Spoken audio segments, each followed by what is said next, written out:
On va plutôt le mettre de bonne humeur. Parce que c'est pas censé être une vidéo pas contente. J'aurais dû la mettre pour la vidéo des surcotés. La tête pas contente. Mais c'est pas grave. Oula, mon ordinateur il va tomber là de mon lit. On va vite le sauver. Voilà. Dans le bon sens. Ça devrait faire de bonnes miniatures normalement. En fait, j'essaie de décaler un peu ma chaise par rapport à d'habitude pour mettre déjà insérer les images comme la dernière fois là sur le côté, mais aussi parce que j'aimerais qu'on admire ma belle bibliothèque un peu plus, parce que j'ai l'impression de cacher les jolies parties. Il y a ça que j'aime bien, il y a ça qui est plutôt stylé, ça aussi. Cela, vous avez vu, ça se remplit un petit peu de séries qui n'ont rien à voir. Quand elles seront complètes, bah il faudra plus d'étagères. Ici j'ai eu de nouveaux livres et je vous montrerai plus tard la beauté qui a été ajoutée dans ma bibliothèque et lecture à deux.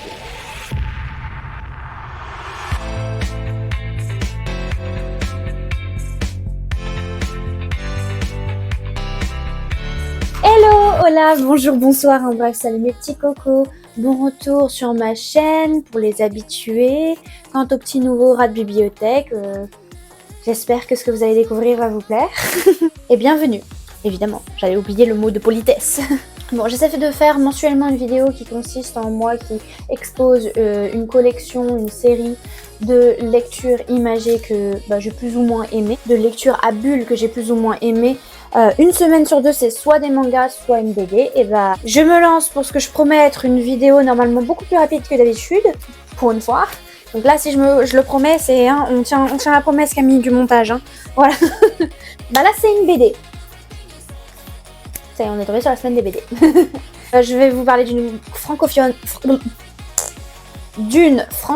bien connue. On articule les zygomatiques, je pense qu'elle est plutôt connue. Enfin, pour moi, elle a eu son gros succès et je pense que oui, en France, plein de jeunes lectrices et lecteurs ont au moins feuilleté un de ces tomes. C'était partout dans les librairies, CDI et bibliothèques, donc franchement, je pense pas avoir fait exception. Et si vous êtes passé à côté, c'est que soit vraiment vous n'êtes pas intéressé par les livres, ou vous l'étiez pas en tout cas, soit vous avez jugé la couverture et vous avez cru que ce serait pas du tout votre style.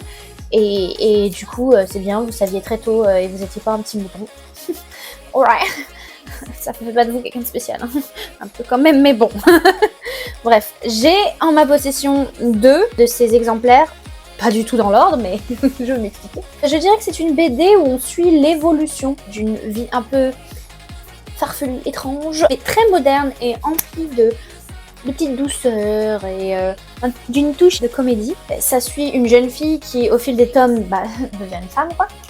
Et on suit ses mésaventures en amour, l'évolution de son cercle d'amis, son rapport avec sa relation de famille quelque peu unique. Bref, c'est un peu comme grandir avec elle et rentrer en fait dans une intimité à la fois particulière et familière que de lire ses planches. C'est-à-dire que à la fois, quand on est jeune, on a l'habitude des familles qui sont dans les livres, et BD et manga. En général, c'est une formule assez papa, maman et tout ça. Là, justement, c'était quelque chose d'un peu plus réaliste en fait, les familles, c'est pas que ça. D'ailleurs, on va parler de ça, mais d'abord, on va exposer ça gentiment sans que ce soit trop tragique ou triste pour notre lecteur qui est assez jeune tout de même, et au fil qu'on évolue, on rentre dans les sujets plus sérieux. Le premier tome de la série est sorti en 2004 et cette série est composée au total de 8 tomes. Le dernier est sorti en 2018. Donc ouais, ça fait 14 ans de BD quand même, c'est pas mal. Moi les 3 premiers tomes, je les ai lus et relus et relus et relus et relus. Bref, je vais pas me répéter. Comme ils étaient partout.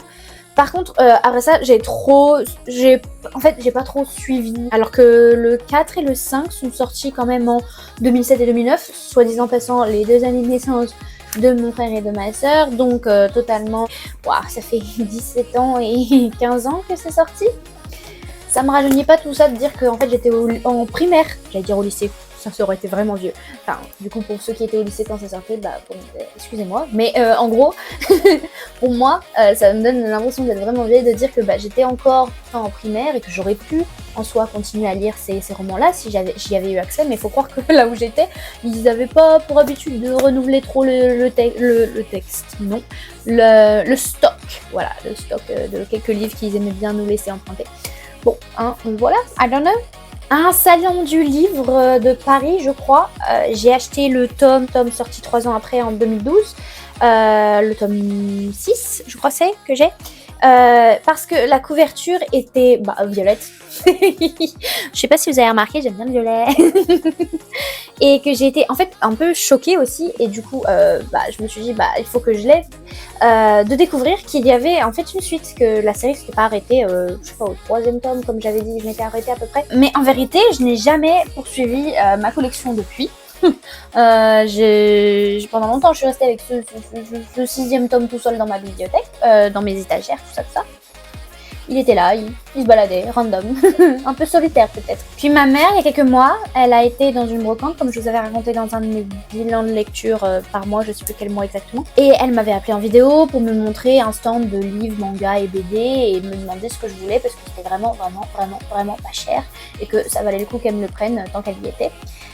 J'ai vu le tome 1 de cette collection, de cette lecture imagée, illustrée, peu importe. Je le connais presque par cœur parce que c'est un de ceux que j'ai le plus relu, je suppose. Même après tout ce temps, je lui ai demandé de me le prendre et pour pouvoir justement compléter ma collection. Mais voilà, pour l'instant, j'ai pas évolué plus depuis. Ça me fait que 2 tomes au total, pas du tout dans l'ordre. Ouais. Pas grave, c'est comme ça, c'est les aléas. J'ai mis tous les autres tomes de la collection sur ma wishlist depuis, mais en gros, j'ai pas reçu ça ni pour mon livre, ni pour mon Noël. J'ai reçu d'autres bandes dessinées, dont une qui sera révélée dans une autre vidéo de ce type, parce que tant que je fais pas la vidéo dessus, je vous révèle pas les titres de mes bandes dessinées et lectures à bulles avant que la vidéo, ça devient un cercle infini cette phrase. Et j'en ai eu d'autres. Vous savez, je vous ai déjà parlé dans sûrement une des dernières vidéos sur les bandes dessinées que j'ai faites avec la rose écarlate. D'ailleurs, je vais vous le montrer. Ils sont beaux. Ah, c'est pas dans l'ordre. Je suppose que c'est de là. Oui, celui-là, tome 1. J'espère que on voit bien. Donc, je trouve que c'est la couverture la moins jolie, mais en même temps la plus, entre guillemets, Bon, et bien comme vous l'entendez, le son a coupé encore une fois, je me suis dit que j'allais doubler. Là, je suis en train de vous dire que j'aime bien la couverture du premier, mais le dessin s'améliore à partir du deuxième, que voici d'ailleurs dans la vidéo la deuxième couverture. Je sais plus trop ce que je raconte précisément, je crois que je vous dis, là je trouve que je préfère de plus en plus la couverture, ça montre notre héroïne, et là, boum, du 3e tome, on a la Vinchuas qui apparaît. J'espère que je vous montre bien donné la couverture, parce que là pour l'instant, un peu penché, allez, bien Camille, on se concentre. Je rigole, je raconte des trucs. J'ai dû dire que tous ces tomes là je les ai déjà lus. Donc je remercie mon chéri de me les avoir pris, ils sont magnifiques. Je vais pas passer la vidéo dessus, juste je vous montre couverture par couverture tous les tomes que j'ai reçus. Il m'a avoué lui-même que ces couvertures lui ont intrigué, alors que c'est pas un fan de lecture, aussi bien BD que même roman. Alors je sais qu'un jour je les lui prêterai.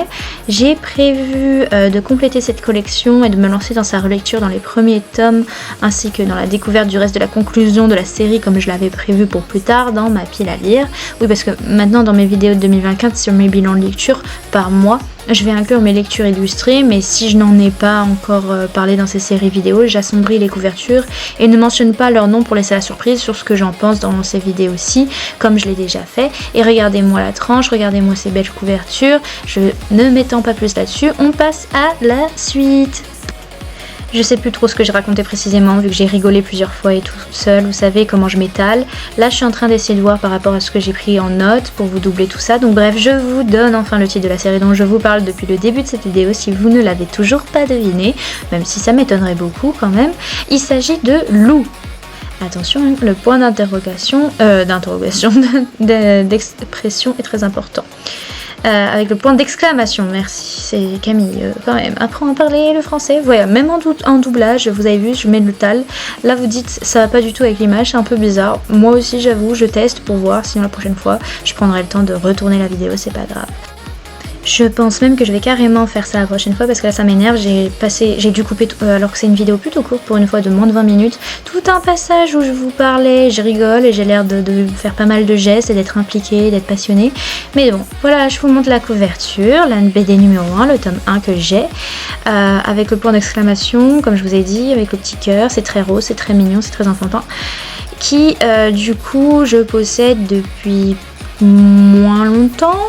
Et voici le second exemplaire que je possède depuis plus longtemps, mais tout de même en meilleur état, je trouve.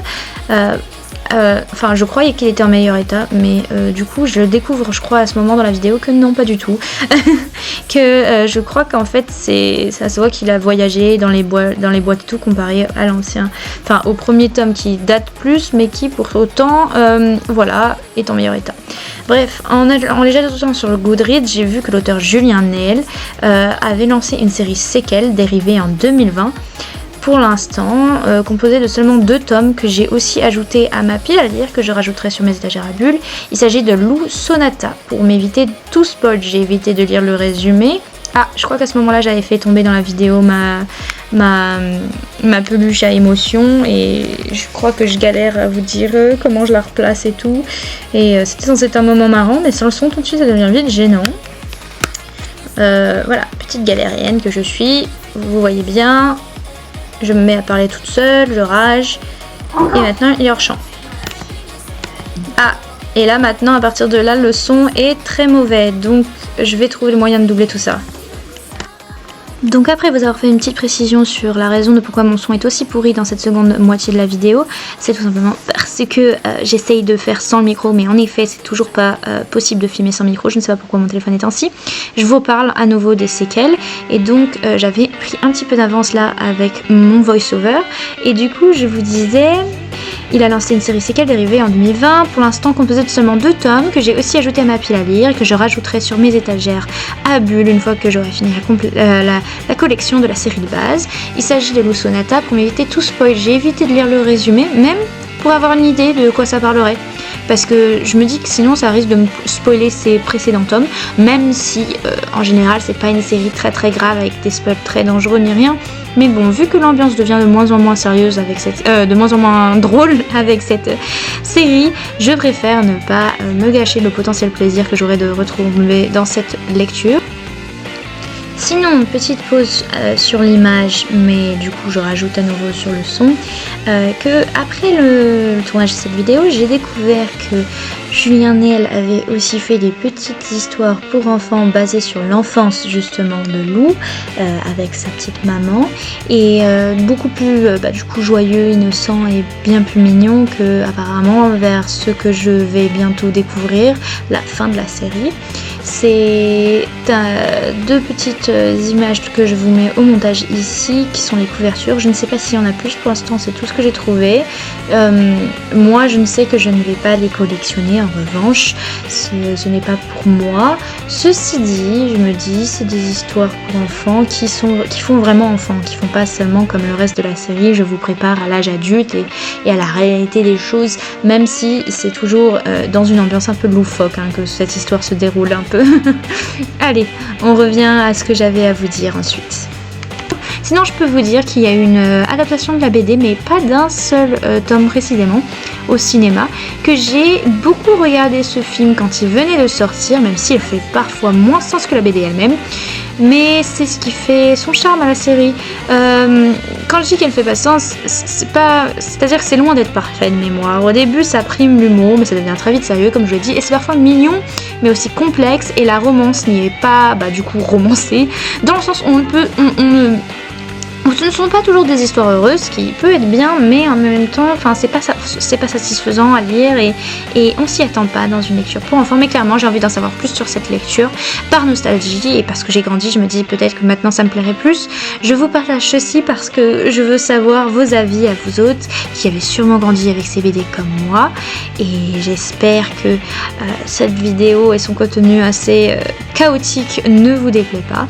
Je pense que c'était tout ce que j'avais à dire sur ces bandes iconiques pour notre chère, plus si jeune d'ailleurs, jeunesse française qui a du coup grandi avec ou qui a au moins fréquenté ces lectures.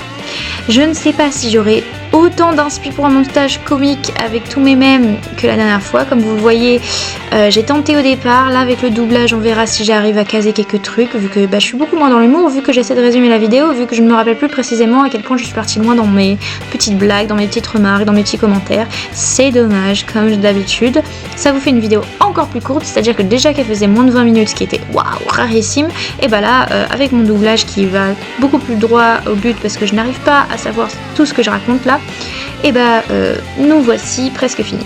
C'est pas que je suis pressée aujourd'hui, mais un peu quand même. J'ai repris l'écriture et jonglé ça avec le montage, la lecture et mes révisions. Ça remplit vite ma journée de repos en mi-semaine qui est le mercredi.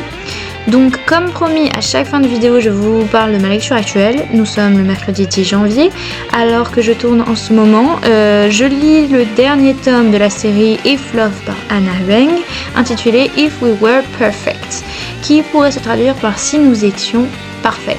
En tout cas c'est comme ça que moi je le traduis. Mais en soi je crois qu'il n'est ni sorti en français ni n'a de traduction tout simplement officielle. Et j'en suis à seulement une trentaine de pages sur un peu plus de 320 pages avant de tourner cette vidéo. J'arrive à augmenter ce chiffre après, heureusement, maintenant je peux le dire alors que je suis en plein montage.